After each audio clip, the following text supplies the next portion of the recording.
जम्मू के link road में हुए स्नैचिंग के मामले के अगर हवाले से अगर बात करें तो लगातार ये मामला जो है वो सुर्खियां बटोरता हुआ नजर आ रहा है और हर कोई इस पर अपनी बात जो है वो यहाँ पर रख रहा है। कोई कह रहा है कि ये सही हुआ, कोई कह रहा है कि ये गलत हुआ, लेकिन कुछ लोग इस मुद्दे की अगर बात करें तो इस तरह से भड़काने की भी कोशिश कर रहे हैं। तो लिहाजा हमारी पुलिस से यही अपील है कि इस पूरे मामले की एक प्रॉपर तरीके से फेयर इन्वेस्टिगेशन होनी चाहिए। हालांकि इस वीडियो का मकसद ये कहें कि हम इस में ना ही उस लड़के के खिलाफ हैं और ना ही इस परिवार की सपोर्ट में है, बल्कि हमारा मकसद यह है कि जम्मू के अंदर जिस तरह के हालात बनते जा रहे हैं और स्नैचिंग के मामले जो लगातार यहां पर रिपोर्ट हो रहे हैं और उसके बाद पुलिस भी हैरान है कि आखिरकार जनाब ये जो आजकल के इस कम उम्र में नौजवान जो है वो किस दिशा की ओर जाने लगे हैं। रियासी का रहने वाला एक जो बीजेपी का नेता बताया जा रहा था विशाल सिंह, जो कि इस तरह से जो है वो यहाँ पर जम्मू में एक स्नैचिंग करते हुए यहाँ के लोगों ने उसे पकड़ा था और उसका वीडियो सोशल मीडिया पर लगातार वायरल हो रहा है। मेरे साथ इस समय वो बुजुर्ग इस समय मेरे साथ हैं जिनको लेकर ये कहा जा रहा है कि इन्होंने उस लड़के को कोई चांटा वगैरह मारा है। तो मैं इन्हीं से ज्यादा जानूंगा क्योंकि ये इस समय मौके पर थे और क्या ऐसी सिचुएशन आ पड़ी कि जिसके बाद ये सब हालात वहां पर बने और अब ये मामला जो है वो इतनी सुर्खियां बटोर रहा है। फिलहाल आप लोग इस वीडियो को शेयर भी करें ताकि सच्चाई जनता को पता चल सके कि आखिरकार उस वक्त ऐसा क्या हुआ था। अंकल जी, क्या बात हुई थी उस टाइम ऐसी कि आपके ऊपर ये कहा जा रहा है कि आपने उनको चांटा मारा या ऐसा कुछ, ये सब क्या पूरा मामला है? थोड़ा देखिए, बात ये है, ये वही विषय है, वही चर्चा है। 11 तारीख को ये जो मेरी बीवी के साथ उस लड़के ने किया, उसने रैकी की थी। इतना षड्यंत्र बन रहा है, उसने रैकी की थी। वो दूध लेने गई, दूध लेके आई, रास्ते में बालियां खींची, फिर बाजार में पकड़ा गया। इतना हजूम था कि वो इसको जान से मार देते। हमने उसको खींच के किसी ने कहा इसके बाल काटो, किसी ने कहा इसको खंबा पोल से बांध दो, किसी ने कहा इसको ये करो वो करो। ये भी कहा जा, कुछ लोग ये भी कह रहे थे पिछले कि इसके नेल्स काटो वगैरह, ये सब बड़ा कुछ बोल रहे थे। हमने उसको बचाने के लिए वहां से नाई की दुकान तक ले गए और मैंने उसको थप्पड़ इसलिए लगाया था कि पीछे से कोई उसको मार नहीं दे वहां, क्योंकि नाई की दुकान पर कैंचियां होती हैं, उस तरह होते हैं ये वो भी एलिगेशन हमें पर आना था। ये तो मैंने उसको थप्पड़ लगाया भाई, मैंने बोला सीधा बैठ चुप करके, और लड़के ने बाल काटे हैं।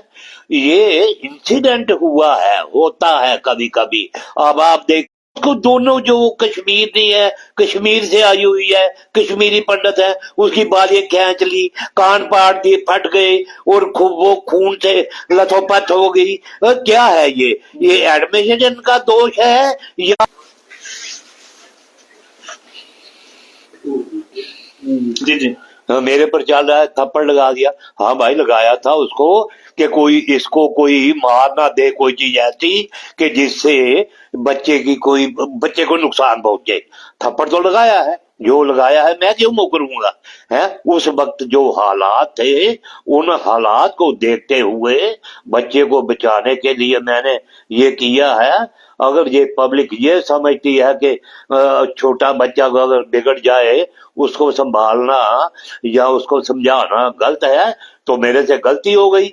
लेकिन मैं ये फिर कह दूं कि ये मेरे साथ ही हुआ, समाज के में रहते हुए किसी के भी साथ हो सकता है। उस वक्त मैं पूछूंगा, जब किसी के साथ होगा ना, मैं भी बाइट डालूंगा या उनके घर जाऊंगा, फिर उसको पूछूंगा, हाँ सुना भाई क्या हुआ। ये लोग जो टीवी ये चैनलों पर फोन पर दे रहे हैं कि उस बूढ़े ने ऐसा किया, बूढ़े ने ऐसा किया। आपके जो माँ बाप है वो बूढ़े नहीं है। आप क्या वृक्ष से पैदा हुए हो? हैं? आप इंसान नहीं हो। मैं बूढ़ा हूं तो क्या हो गया? मैंने जो किया अपनी बीवी की रक्षा के लिए किया, समाज की रक्षा के लिए किया। इस पर मुझे कोई खेद नहीं है। मैं अब फिर यही कह रहा हूं कि जो उसके माँ बाप है बच्चे को संभाले, क्योंकि जो ये तभी पुल पर हुआ है उसको भी मद्देनजर रखते हुए प्रशासन से भी मैं ये कहूंगा, पर इस चिट्टे पर कोई ना कोई नकेल लगाई जाए और आम पब्लिक जो है उसकी जान बचाई जाए। काफी अफसोस की बात है कि जम्मू के हालात जिस तरह से लगातार बिगड़ते जा रहे हैं। पिछले दिनों भी जम्मू ट्रिब्यून द्वारा एक खबर जो जम्मू के गुज्जरनगर पुल से आप तक साझा की गई थी कि जम्मू के गुज्जरनगर पुल पर किस तरह से एक बुजुर्ग जो कश्मीरी महिला थी उसके साथ, यानी कि जब वो गुज्जरनगर पुल पर वहां पर सैर कर रही थी तो पीछे से दो युवक आते हैं जो कि एक बाइक पर था और एक जो है पीछे से उसके कान के दोनों जो सोने के रिंग थे वो लेकर वहां से चले जाता है, जिसके बाद कान से जो है महिला के कान से खून तक निकला था। तो उसी तरह का मामला जम्मू के लिंक रोड से उस वक्त सामने आया जब बताया जा रहा है कि एक रियासी का रहने वाला विशाल सिंह जो कि एक बीजेपी पार्टी का नेता भी बताया जा रहा है, और ऐसे में बता दें कि वो जब यहाँ पर आता है और जब ये बुजुर्ग महिला जो भी इनकी जो पत्नी है वो यहाँ पर जब दूध लेने के लिए गई थी तो पीछे से उनके जो कान का रिंग उन्होंने वहां पर डाला था, वो जो है वो लेकिन यहाँ के लोगों ने जब उसे पकड़ा और उसके बाद जो हालात वहां पर बने और फिर उसके बाद हर कोई जो है वो अपनी अपनी बात यहाँ पर रख रहा है। लेकिन विशाल के साथ ऐसा क्यों हुआ, हम जो भी ये सब हुआ है उसके साथ ये बिल्कुल गलत है, कानून के खिलाफ है, ऐसा नहीं होना चाहिए था। लेकिन जिस तरह से ये जो घटना हुई है ये भी अपने आप में शर्मनाक है, क्योंकि इस तरह के केसेस जम्मू में लगातार बढ़ रहे हैं। हमने कई बार अपने भी जो है वो न्यूज चैनल्स के माध्यम से खुद हमने ये कवरेजेस किए हैं कि जम्मू के परेड इलाके की बात करें तो वहां पर कई बार महिलाएं जब कोई खरीदारी करने के लिए आती हैं तो कभी उनके पैसे चुरा लिए जाते हैं, कभी उनके पर्स चुरा लिए जाते हैं। जम्मू के अलग अलग कोने से इस तरह की आए दिन जो है वो ऐसी खबरें सामने आती हैं कि महिलाएं जब भी किसी काम के लिए घर से बाहर के साथ इस तरह की जो वारदातें हैं वो यहां पर की जाती है। तो पुलिस से मेरी अपील रहेगी कि मामले की पूरी प्रॉपर इन्वेस्टिगेशन हो कि आखिरकार क्या पूरी वजह थी कि जिसके चलते विशाल सिंह ने ऐसा किया। हालांकि उनका परिवार ये कह रहा है कि उसकी दिमागी हालत ठीक नहीं है, लेकिन अगर उसकी दिमागी हालत ठीक नहीं थी तो फिर वो बाइक किस तरह से चला रहा था ये भी सवाल है, और इसका जवाब जो है वो बेहतर पुलिस जब इन्वेस्टिगेशन करेगी तो उसके बाद जो मिल पाएगा। और भी इनके परिवार के लोग इनसे बात करेंगे। भैया क्या लगता है ये जब जो बातें सामने आ रही है कि लड़का जो है वो उसकी दिमागी हालत ठीक नहीं थी, उसको हॉस्पिटल में एडमिट किया गया था और वहां से वो भागकर निकला है जिसके बाद उसने ऐसा किया है, ये उसने रिंग चुराई किस मकसद से थी, इसके बारे में कुछ पता चला अभी तक? सर मेरी बात छोटी सी है कि अगर विशाल हॉस्पिटल से निकला तो हॉस्पिटल के पास रेशम घर पड़ता है, वो वहां पे चोरी करने क्यों नहीं गया? वो वहां से 3-4 किलोमीटर सिटी में आया। इसका मतलब ये था कि उसको पूरी नॉलेज थी कि सिटी में चोरी हो सकती है, सिटी इस समय खाली होगी, दुकानें बंद होगी, यहाँ पे कोई नहीं होगा, इसलिए उस अपनी नॉलेज के हिसाब से वो चला हुआ है। तो अगर मेंटली बंदा हो तो वो इतनी नॉलेज उसके होती नहीं है कि भाई वो वहां से बाइक चला के यहाँ तक आएगा, बाइक साइड पे लगाई है, कोई ये भी नहीं है कि चलती बाइक से चोरी की है। पहले बाइक पढ़ने लिखने का काम करता है, शायद कोई कोर्ट में भी किस चीज का काम करता है, अच्छा पढ़ा लिखा है, अच्छी फैमिली कहते हैं पढ़ा लिखा है, तो अगर पढ़ा लिखा था तो ये कहीं जॉब करता था, शायद कोर्ट में जॉब करता था। जब ये कोर्ट में भी पकड़ा गया चिट्टे के साथ, उस समय अगर चिट्टे के साथ पकड़ा गया तो घर वालों को इस पे कंट्रोल रखना चाहिए था, थोड़ा सा ये करना चाहिए था कि भाई जब बच्चा कोई गलत रास्ते पे चल रहा हो तो हर बंदे का ये रहता है कि भाई नजर रखे कि बच्चा जा कहाँ रहा है, क्या कर रहा है, क्या खा रहा है, किसके साथ बैठ रहा है, किससे मिल रहा है। ये हर फैमिली का फर्ज बनता है, अपने बच्चे की केयर करना खुद फैमिली का फर्ज बनता है। अब हम लोग थोड़ी ना किसी की फैमिली की केयर करेंगे, किसी के बच्चे की केयर करेंगे।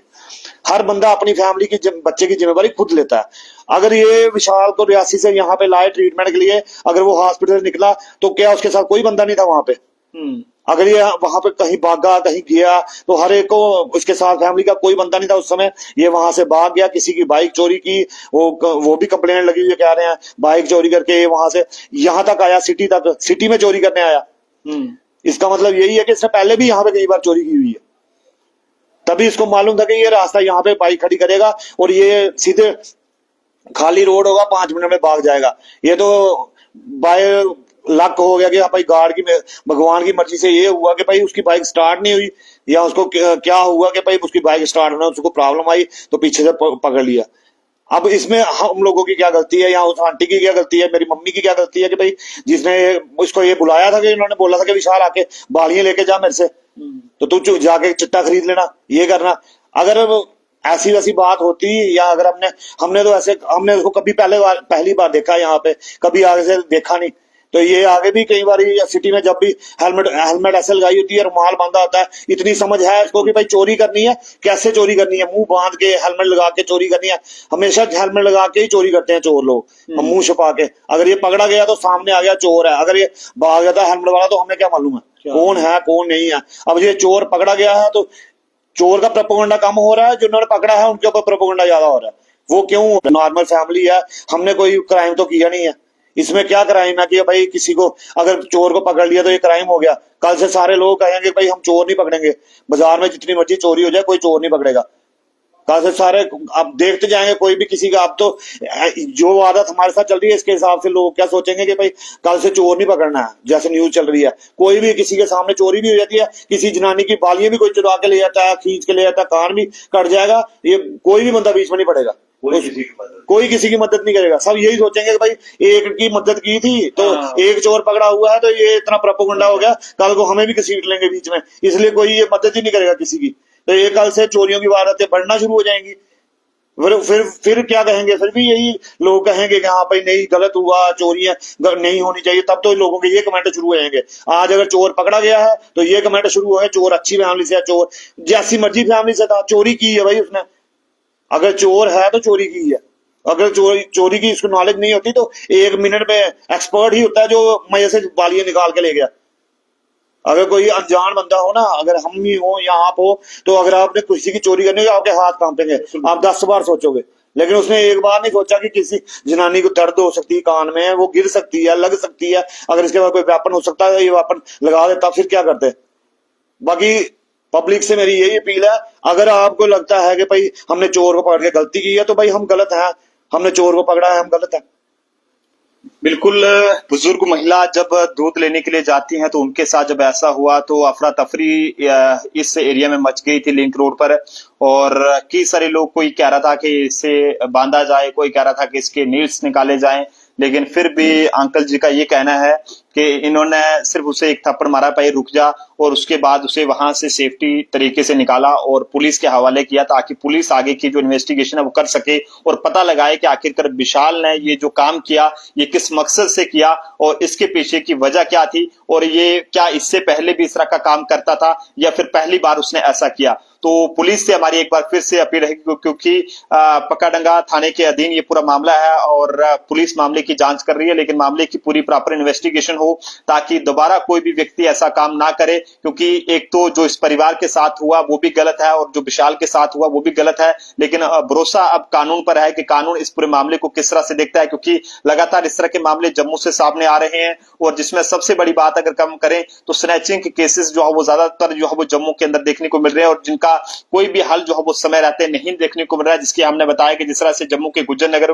पुल पर भी पिछले दिनों एक खबर हमने आप तक पहुंचाई थी कि एक बुजुर्ग महिला जब वहां पर सैर कर रही थी तो उसके भी कान से जो है वो जो रिंग्स वगैरह थे वो जो है वो वहां पर स्नैच कर दिए गए थे। तो ऐसे कई सारे केसेस अगर गिनने लगेंगे तो बहुत लंबा हो जाएगा, लेकिन हमारा इस वीडियो का मकसद सिर्फ इतना है कि जो भी इसमें गलत है उसके खिलाफ कार्रवाई होनी चाहिए ताकि दोबारा ऐसा कोई भी मामला जो है वो देखने को ना मिले। और बड़ी बात यह है कि जिस तरह से पुलिस अगर मामले की सही तरीके से जांच करे, क्योंकि कई बार ऐसा देखने को मिलता है कि जब लोग चोर को जो है पुलिस के हवाले करते हैं तो जब वो उसे छोड़ कर आते हैं तो पीछे पीछे चोर भी आ जाता है, तो लोगों का भरोसा भी कहीं ना कहीं पुलिस से उठता हुआ नजर आ रहा है। तो जिसके बाद लोग जो है वो इस तरह का काम करने के लिए खुद ही जो है वो मजबूर हो रहे थे। तो लिहाजा कानून को अच्छे से इसकी जांच करनी होगी ताकि दोबारा कोई भी ऐसा मामला जो है वो जम्मू कश्मीर के किसी भी कोने से देखने को ना मिले। आप जनता अपने अपने सुझाव जरूर साझा करें। अंकल जी ने अपनी बात रख दी है कि इन्होंने क्या वहां पर किया था और मौके की क्या सिचुएशन थी। देखते रहे जम्मू ट्रिब्यून। कैमरा पर्सन अभिषेक के साथ नरेंद्र सिंह ठाकुर, जम्मू।